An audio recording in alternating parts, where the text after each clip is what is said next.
Alright everyone, so just a quick little video today. So basically it's just to show you the Schumacher collection. So this is my humble little hobby room, which is basically just the small box room, which is still a bedroom unfortunately.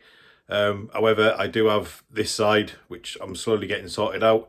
Need to get a workbench in there, so that's the next thing to make.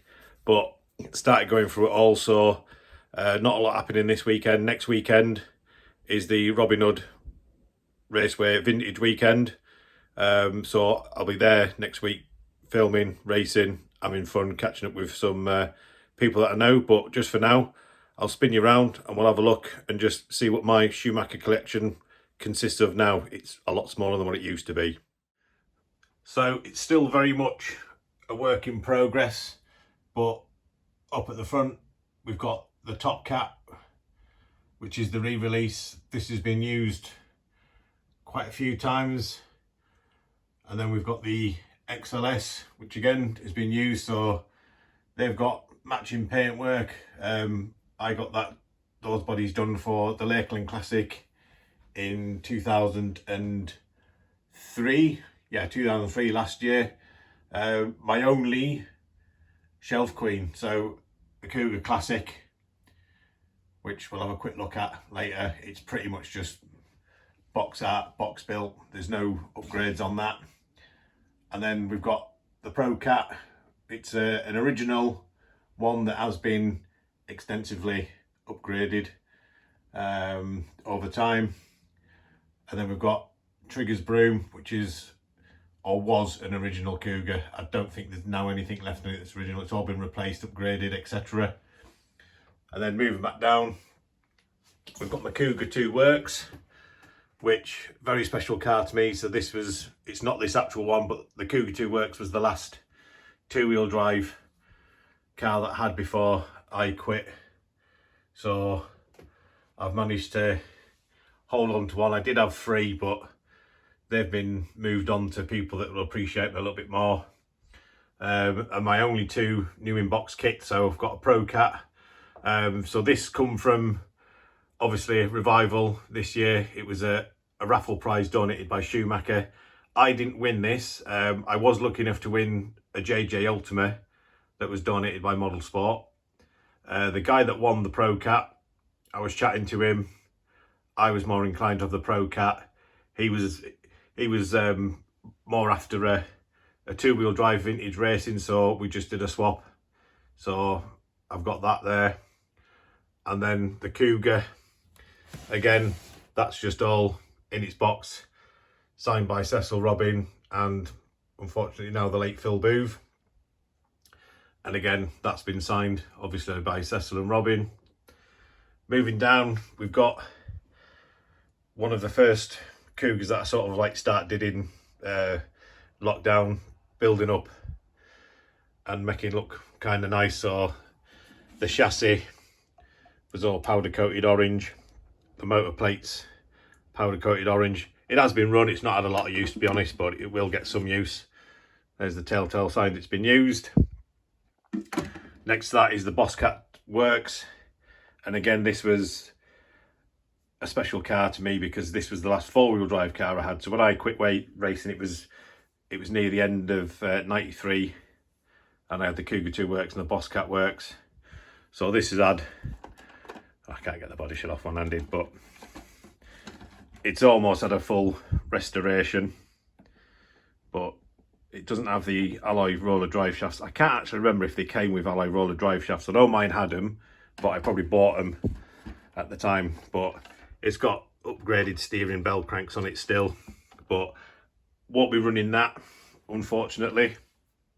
And then we've got another car that I built quite a while back. So this was before you could get hold of the carbon fibre chassis. It's a little bit dusty. We've been doing some renovating, but it's got the sought after, or was sought after, ball race steering off the Riri. It's got the Vari-Shocks on. It's got the Cougar 2 front wishbones on. New bulkhead. Carbon motor plates, which I had made before everyone else started making them, and alloy rear motor housing. And it's just set on a set of foams, but the chassis, it's an original Fiberlight one from back in the day.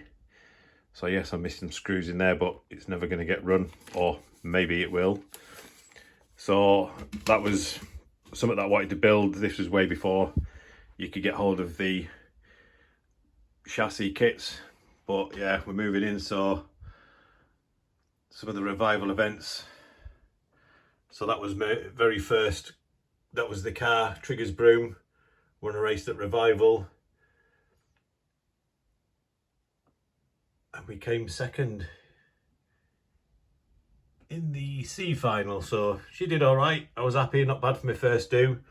The XLS that's in the picture, that was a raffle prize, so I won that in the raffle. And that is that XLS up there. So obviously I have a few more, so what I'll do, I'll pull out the ones that don't fit on the display and I'll show you the rest. Right, so we'll start with the Cat 2000s, and this is an original, obviously they're all original, Cat 2000. Yes, it's a little bit dirty, so this was what I raced at Revival last year, and she did all right, except in the final we broke one of the rear tie rods, so that was game over. It's got the alloy motor housing, I think it was from Monobet, and it's got the front one, can't quite see just in there, but yeah, so now this is finished its racing duties for now. It's going to get stripped, cleaned, and going to get some carbon upgrades for it. And then moving along, got the Cat 2098. So again, it's got the anodized purple housing. The top housing, I'm not too sure if it's alloy, if it's plastic, but again, it's got the front one. So this is what I'm going to be running a lot more next year, along with the Cat 3000. So this came into my possession through Leon Dice. He did a deal with one of my Cougar 2 works. He was really after one, and I had a lot of new in box parts. So again, this will be getting for a going over, and it'll be run alongside the Cat 2098 because they're both in the same age bracket. So again, it's got the purple alloy bits on. Not overly concerned about having them all because they're not going to get run massive amounts, but yeah. So can't wait to be running this. These do seem to go well on track with a good driver. The 3000, no idea about these, never run one before, but they do seem to go okay. Those of you that know the history, there was a Cat 4000 that never made it. The team had it, but it never happened. I think it went on to the Cat SX after that.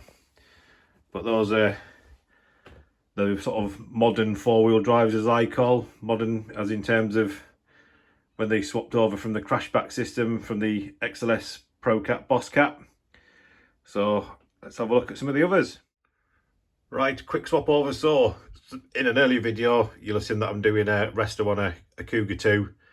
It's completely halted at the moment, to be honest. Just haven't had time to spend on it, and I do want to replace the front and rear shock towers, so I'm going to get lightning components to make up some ones that are identical and in the same sort of material, and then we'll be getting this finished up, and as soon as it's all finished, it will have the obligatory run, and then it'll have a place on the shelf. Body shell still needs to be sent off to be painted. Original Pro Cat. So this is the third one that I've restored, but I'm keeping hold of this one. So it is all original, and you can probably guess where I'm going with the body shell on that. It is a copy from a race car back in the day, so I'll just take that off. But yeah, I've kept as much original as I can, and it's got the MMS diffs. It didn't have the MMS lay shaft or anything, so this is all the lay shaft out of the Riri, but it does have the MMS rear diff, which obviously you can't see, but it's near completion. Again, it's halted, don't have the time. Cat 2090, sorry, Cougar 2095. So this was my two-wheel drive last year that I ran at a few revivals.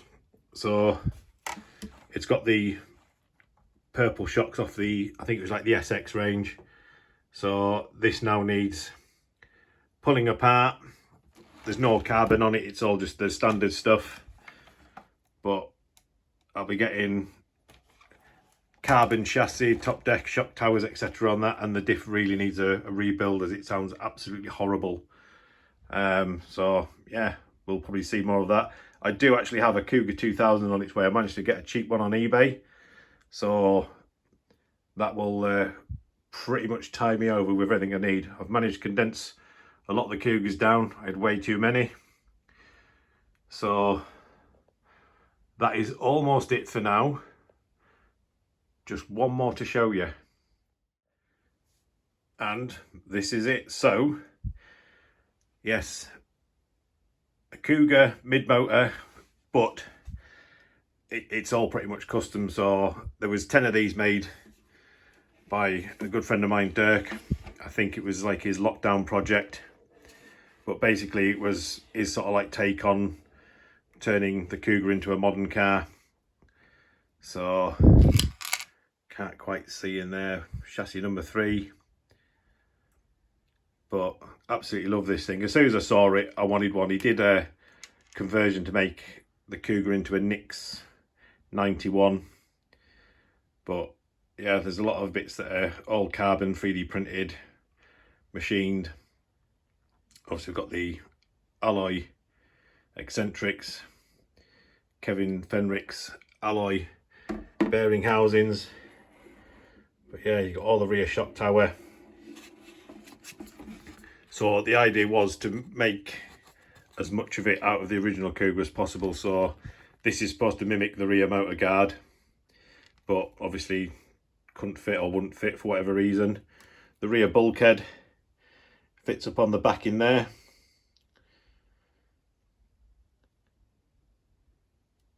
Obviously just normal Cougar rear arms.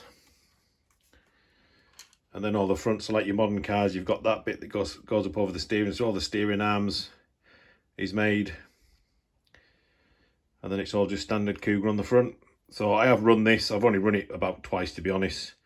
I've not given it enough time, but because it's can only be run with the modern cars, it's not something I get the chance to run a lot.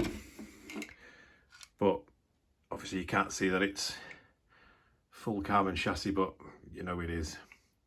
But that's it. So the DSP PC EXP3 Mid. I mean, it's probably the longest name given to a car, but that's it. So that's my little Schumacher collection. Like I say, heavily reduced during lockdown. I think I ended up with about like 14 Cougars that were in various states of restoration, modification.